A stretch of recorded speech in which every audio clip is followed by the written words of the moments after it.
King Krishnadeva loved horses, यानी राजा कृष्णदेव को घोड़ों से अधिक प्रेम था। And had the best collections of horse breeds in the kingdom. राज्यों में घोड़ों की नस्लों का सबसे अच्छा संग्रह था। क्योंकि राजा को घोड़े बहुत पसंद थे, तो उन्होंने जो घोड़ों में जो सबसे अच्छे नस्ल के जो होते हैं वो उन्होंने अपने पास खास रखा हुआ था। ब्रीड अच्छे नस्ल वाले, ठीक है, हॉर्स जिनका नस्ल जो है वो अच्छा हो, उनको वो अपने खास मानते थे और उनको रखते थे। Well, one day a trader came to the king.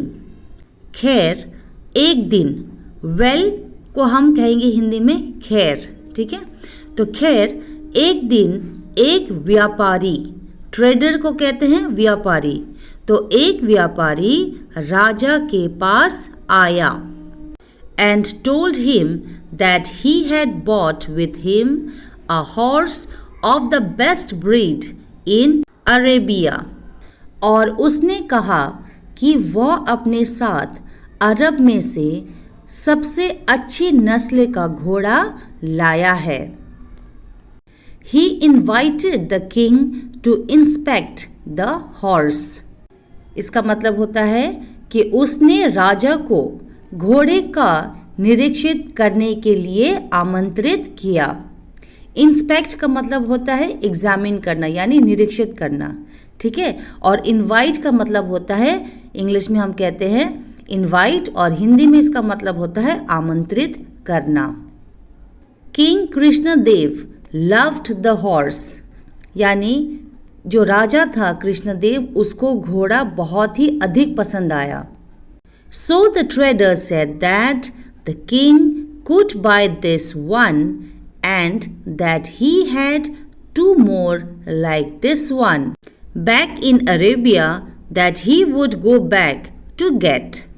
इसीलिए व्यापारी ने कहा कि राजा इसे खरीद सकता है, और ये भी कहा कि उसके पास इस तरह के दो और हैं जो वो कहाँ से लाएगा, अरबिया से लाएगा, तो उसके लिए उसे वापस जाना होगा। तो वो राजा को कहता है कि मेरे पास ऐसे और दो अच्छे घोड़े हैं जो मैं वापस जाऊंगा और दोबारा ले आऊंगा।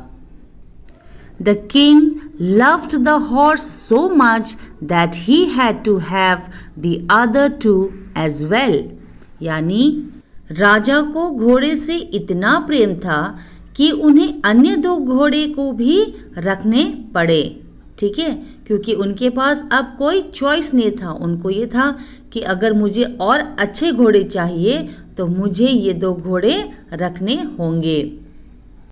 He paid the trader 5,000 gold coins in advance। इसका मतलब होता है कि राजा ने उस व्यापारी को 5,000 सोने के सिक्के का अग्रिम भुगतान किया। अग्रिम का मतलब होता है एडवांस, और भुगतान का मतलब होता है पेमेंट। तो राजा ने पेमेंट कैसे किया, पहले ही एडवांस में दे दिया किसको, ट्रेडर को, यानी व्यापारी को, ताकि वो घोड़ा ला सके। The traders promised that he would return within 2 days with the other horses। जिसका मतलब होता है कि जो व्यापारी था उसने ये कसम दी राजा को कि वो बहुत ही जल्द वापस आएगा, यानी 2 दिन के अंदर ही वो वापस आएगा, और अकेले नहीं आएगा, वो अपने साथ वो 2 घोड़ों को भी साथ लाएगा। तो ये कसम दी किसने, व्यापारी ने राजा को। 2 days turned into 2 weeks and still there was no sign of the trader and the 2 horses। 2 दिन 2 सप्ताह में बदल गए और फिर भी व्यापारी और 2 घोड़ों का कोई पता नहीं था। One evening, to ease his mind, the king went on a stroll in his garden। एक शाम अपने मन को शांत करने के लिए राजा अपने बगीचे में टहलने गए। स्ट्रॉल यानी टहलना। There he spotted Tenali Raman writing down something on a piece of paper. वहाँ उन्होंने तेनाली रमन को एक कागज के टुकड़े पर कुछ लिखते हुए देखा। Curious, the king asked Tenali what he was jotting down. जिज्ञासी राजा ने तेनाली से पूछा कि वो क्या लिख रहा है। जॉटिंग डाउन का मतलब होता है कोई चीज़ पेपर में लिखना, ठीक है। जॉटिंग डाउन यानी लिखना। Tenali Raman was hesitant, but after further questioning, he showed the king the paper. Tenali Raman हिचकिचा रहा था। Hesitate यानी हिचकिचाना, ठीक है। तो वो पहले शुरुआत में हिचकिचा रहा था, लेकिन जब उसे बार बार पूछा गया तब उन्होंने क्या किया, राजा को कागज दे दिया। On the paper was a list of names. उस कागज पर कुछ लोगों के नाम लिखे हुए थे। The kings being at the top of the list. और उस कागज में सबसे पहला जिसका नाम था वो था राजा कृष्ण देव का। Tenali said these were the names of the biggest fools in the Vijayanagar kingdom. Tenali ने कहा ये थे विजयनगर साम्राज्य के सबसे बड़े मूर्खों के नाम।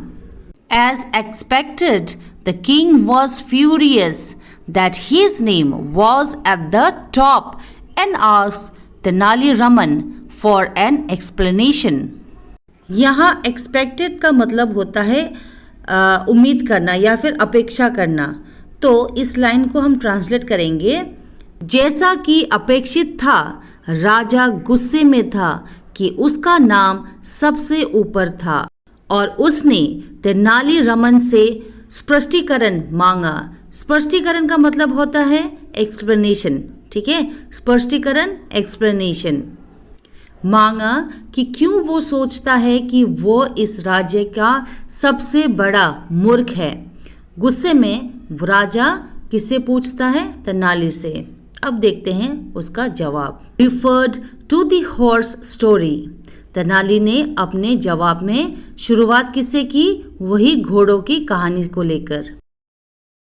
Saying the king was a fool to believe that the trader, a stranger, would return after receiving 5,000 gold coins. Tenali ने घोड़े की कहानी का उल्लेख करते हुए राजा को कहा कि राजा यह मानने के लिए मूर्ख था कि व्यापारी एक अजनबी था और वो जब उसे 5,000 सोने के सिक्के मिले यानी प्राप्त हुए तो राजा ने कैसे सोच लिया कि वो वापस आएगा। Countering his argument, the king then asked, "What happened if the trader does come back?" यहाँ पर जो वर्ड है काउंटरिंग का मतलब होता है विरोध करना। तो अपने तर्क का विरोध करते हुए राजा ने फिर पूछा, यदि व्यापारी वापस आ जाए तो क्या होगा।